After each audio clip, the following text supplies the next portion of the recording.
इस वक्त की बड़ी खबर आ रही है बंगाल के नॉर्थ 24 परगना से, जहां पर एक बार फिर राजनीतिक हिंसा सामने आई है। झड़प हुई है, एबीवीपी के कार्यकर्ताओं पर टीएमसी कार्यकर्ताओं ने हमला किया है और इस हिंसक झड़प के आरोप लग रहे हैं टीएमसी कार्यकर्ताओं पर। एबीवीपी का जुलूस वहां निकल रहा था और बंगाल के नॉर्थ 24 परगना में उस जुलूस के दौरान टीएमसी कार्यकर्ताओं ने जमकर हंगामा किया और उसके बाद हंगामे ने हिंसा का रूप ले लिया। टीएमसी कार्यकर्ताओं पर हमले का आरोप लगा रहे हैं एबीवीपी के नौजवान और उनका कहना है कि वो शांतिपूर्ण तरीके से अपना जुलूस निकाल रहे थे और तृणमूल कांग्रेस के कार्यकर्ताओं ने वहां पर उनके जुलूस में खलल डालने की कोशिश की, हंगामा किया और उन पर हमला किया। आप तस्वीरें देख सकते हैं कि किस तरह से तस्वीरों में तोड़फोड़ की गई। एबीवीपी के जुलूस में वाहनों को नुकसान पहुंचाया गया और किस तरह से शुरुआत में बातचीत से जो है जुबानी जंग जो है किस तरह से हिंसक रूप अख्तियार करती है। पत्थर चलने लगते हैं, वाहनों को निशाना बनाया जाता है, लाठियां चलती हैं और ये सब आरोप लग रहे हैं कि टीएमसी के कार्यकर्ताओं ने किया है। आपको बता दें, आज राज्यपाल ने भी ममता बनर्जी को सीधे सीधे चेतावनी दी है कि अगर संवैधानिक जो पालन है राज्य के मुखिया का जो होता है उन कर्तव्यों का निर्वहन नहीं किया गया तो फिर कहीं ना कहीं वो मजबूर हो जाएंगे कुछ कठोर कदम उठाने के लिए। बीजेपी एक लंबे अरसे से राष्ट्रपति शासन की पश्चिम बंगाल में मांग कर रही है कानून व्यवस्था को लचर होते हुए, और जिस तरह से कल बीजेपी के राष्ट्रीय अध्यक्ष जेपी नड्डा, कैलाश विजयवर्गीय के काफिले पर हमला किया गया तो सवाल उठता है कि जिन लोगों को सिक्योरिटी प्रोवाइडेड है और आपको पता है कि बंगाल में राजनीतिक हिंसा का माहौल है, उसके बावजूद भी अगर आप अपनी पुलिस को मुस्तैद नहीं कर रही हैं तो फिर आपके ऊपर सवाल और शक दोनों उठना लाजमी हो जाते हैं।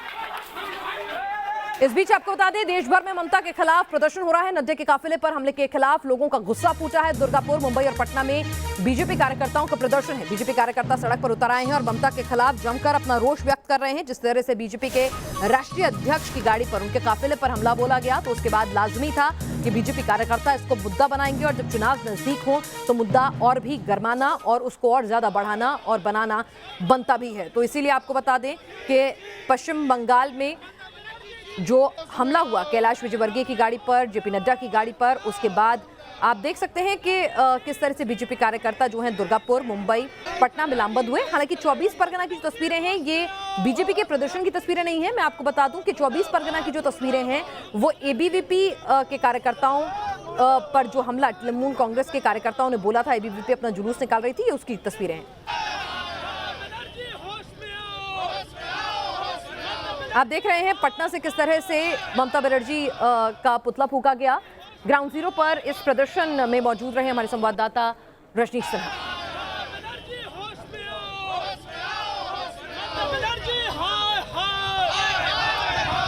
में बंगाल के मुख्यमंत्री ममता बनर्जी के खिलाफ प्रदर्शन, भाजपा के विधायक कार्यकर्ता सभी सड़क पर उतरे हैं ममता बनर्जी का पुतला लेकर, जिसमें हाथ में पत्थर दिखाया जा रहा है। देखिए तमाम जो विधायक हैं वो लोग उतरे हुए हैं। भाजपा के राष्ट्रीय अध्यक्ष जेपी नड्डा जी के बंगाल में तृणमूल के गुंडों के द्वारा किए गए हमले के विरोध में ये पूरा प्रदर्शन है। तो पटना में ये प्रदर्शन आप देख रहे हैं। इस वक्त जो तमाम लोग हैं वो किस तरीके से इस वक्त सड़कों पर उतरे हुए हैं। नितिन जी, क्या कहना है आप लोग का प्रदर्शन? देखिए, जिस प्रकार से टीएमसी के गुंडों ने हमारे राष्ट्रीय अध्यक्ष पर हमला करने का काम किया है, बंगाल की जनता अपना जवाब वोट से देगी और पूरे देश में भारतीय जनता पार्टी कार्यकर्ता बंगाल की जनता के साथ खड़ा है और बंगाल के चुनाव में बिहार से हजारों कार्यकर्ता जाएंगे जनता के साथ खड़े होकर, भाजपा कार्यकर्ताओं के साथ खड़े होकर जनता को वहाँ पर टीएमसी के गुंडों को जवाब देने का। अरुण जी, लेकिन ममता जी कह नहीं रहे कि बाहर से गुंडे आके कलकत्ता में रह रहे हैं। देखिए, ममता बनर्जी अराजक की स्थिति में चली गई हैं। देशद्रोही कार्यों में उनकी संलिप्तता है। भारतीय जनता पार्टी पटना महानगर और पूरा प्रदेश और पूरा राष्ट्र इसका विरोध कर रहा है। जेपी नड्डा जो हमारे राष्ट्रीय अध्यक्ष थे उन पर पथराव हुआ है। यह बिल्कुल तांत्रिक और गुंडागर्दी है। इसका विरोध हम लोग कर रहे हैं। चलिए, तो गुंडागर्दी का विरोध किस तरीके की तस्वीर आपको इस वक्त है वो आपको हम दिखा रहे हैं। पटना में बड़ी संख्या में जो बीजेपी के कार्यकर्ता हैं, नेता हैं, वो उतरे हुए हैं सड़क पर। ये पूरा हंगामा बढ़ा हुआ है। इनका कहना है कि ये विरोध जारी रहेगा। ममता बनर्जी ने जिस तरीके से जेपी नड्डा के पर पत्थर चलवाया है उसको हम विरोध करते रहेंगे और ममता बनर्जी के पोस्टर्स के साथ पुतला दहन, प्रदर्शन, हंगामा जारी है। वीडियो जर्नलिस्ट सत्येंद्र के साथ रजनीश सिन्हा, न्यूज नेशन, पटना। और बंगाल की लड़ाई दिल्ली तक आ गई है। बंगाल में जेपी नड्डा पर हुए हमले पर गृह मंत्रालय ने सख्ती दिखाते हुए बंगाल के डीजीपी को दिल्ली तलब कर लिया है।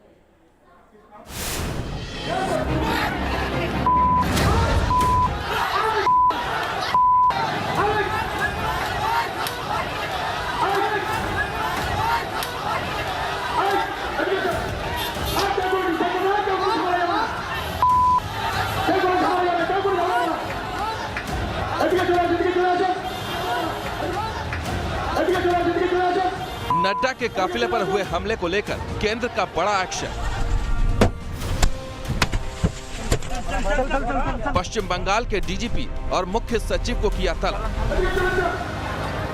पश्चिम बंगाल के डायमंड हार्बर में बीजेपी अध्यक्ष जेपी नड्डा के काफिले पर हुए हमले को लेकर सियासत गर्मा गई है। बीजेपी इस मुद्दे पर आक्रामक है। बीजेपी कार्यकर्ताओं ने हमले के विरोध में पश्चिम बंगाल के कई जिलों में प्रदर्शन किया और सूबे में बिगड़ती कानून व्यवस्था का मुद्दा उठाकर नारेबाजी की। प्रदर्शनकारियों ने एक बार फिर टीएमसी पर हमले का संगीन आरोप लगाया।